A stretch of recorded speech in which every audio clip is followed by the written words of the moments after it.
Mga ka-reels, mga kasisi dyan, kamama, kalula, kabibi. Ito ang aming ulam ngayong gabi. Ako ay naggata ng pakpak ng manok na may ano bang tawag nito? Papaya. Yan. Gata na may suka.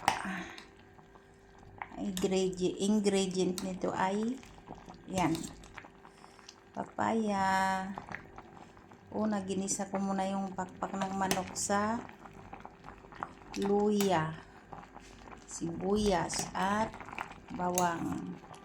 O, di ba kumpleto? Tapos lagyan ko ng pamintang durog. Tapos yun na.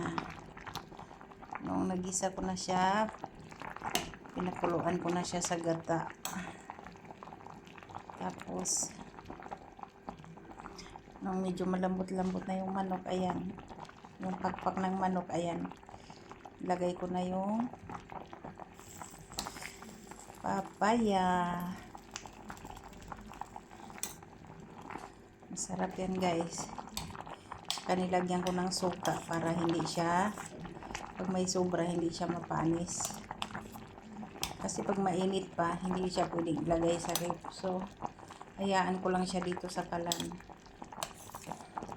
Lumamig man siya, hindi siya mapanis dahil may suka yung gata.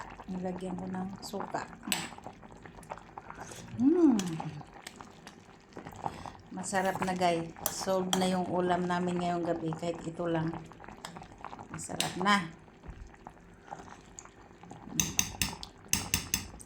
Kakain na kami maya-maya. Luto na to. Thank you for watching, mga guys.